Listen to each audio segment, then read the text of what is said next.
Bonjour à toutes et à tous, si vous créez des plugins pour Blender ou si vous avez envie de vous y mettre, alors ce qui suit va vraiment vous intéresser. On va plonger ensemble dans la nouvelle manière, la manière moderne, de construire des extensions. C'est devenu le standard et on va voir pourquoi il est temps de laisser tomber la bonne vieille méthode du fichier Python unique. Alors, voilà notre programme. D'abord, on va se poser la question essentielle. Pourquoi cette nouvelle norme? Ensuite, on va ouvrir le capot pour voir de quoi est faite une extension moderne. Après ça, promis, on met les mains dans le code pour créer un premier outil.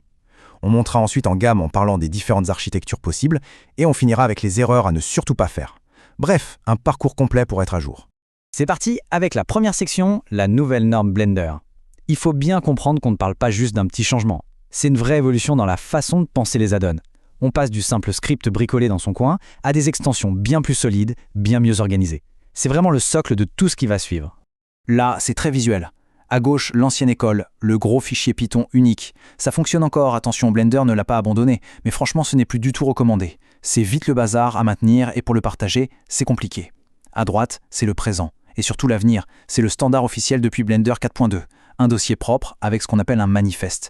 C'est plus clair, plus facile à gérer, et si on veut publier son outil, c'est tout simplement la seule bonne façon de faire.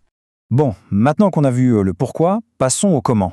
Concrètement, ça ressemble à quoi une extension moderne? On va décortiquer ça, un peu comme si on regardait le plan d'un bâtiment pour comprendre de quelles briques il est fait. Et la bonne nouvelle, c'est que la structure de base est incroyablement simple. Regardez, tout part d'un dossier qui porte le nom de l'outil. Et à l'intérieur, pour que Blender comprenne ce qui se passe, il ne faut que deux fichiers. Juste deux. Le manifeste et le fichier module.init.py. C'est tout. Le reste, les icônes, les ressources, c'est du bonus qu'on peut ajouter plus tard. Le cœur du réacteur, c'est ce duo. Alors, le Blender manifest.toml, c'est tout simplement la carte d'identité de votre plugin. C'est un fichier texte où l'on va lister toutes les informations vitales, comment elle s'appelle, qui l'a fait, pour quelle version de Blender elle est conçue, etc. Pour ceux qui connaissent, oui, ça remplace l'ancien BL-info, mais en beaucoup plus clair et structuré. Un vrai progrès. Et si le manifeste est la carte d'identité, alors le init.py, c'est le moteur. C'est là que toute l'action se passe, c'est le point de départ du code. On y définit les actions de l'outil, ce sont les opérateurs, son interface utilisateur, les panneaux, et surtout deux fonctions absolument cruciales, register et unregister. C'est elles qui disent à Blender « Eh, installe-moi » et « Ok, c'est bon, tu peux me désinstaller proprement ». Allez, à cette théorie, on passe à la pratique. C'est le moment de se retrousser les manches. On va voir ensemble, étape par étape, comment créer sa toute première extension moderne. Vous allez voir, c'est bien moins intimidant que ça en a l'air.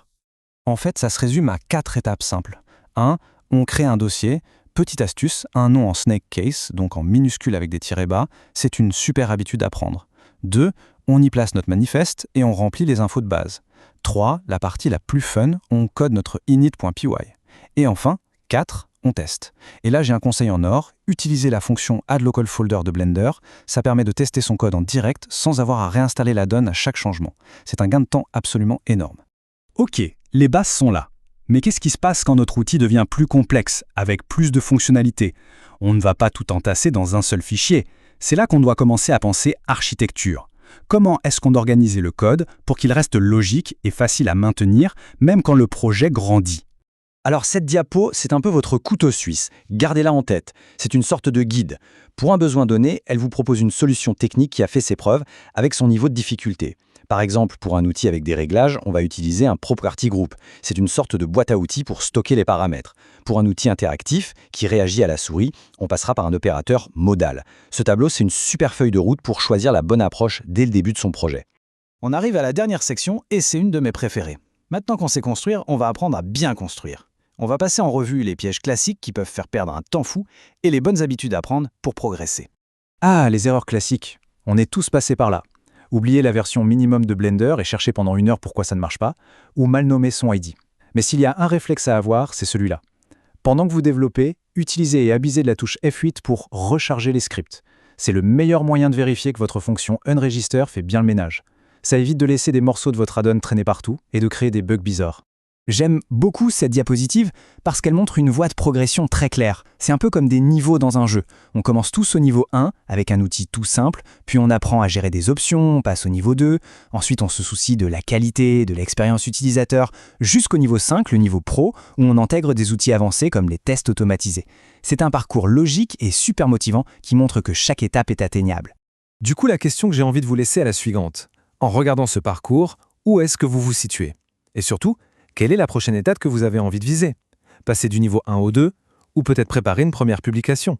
Quoi qu'il en soit, j'espère que ce tour d'horizon vous a donné des clés et surtout l'envie de vous lancer.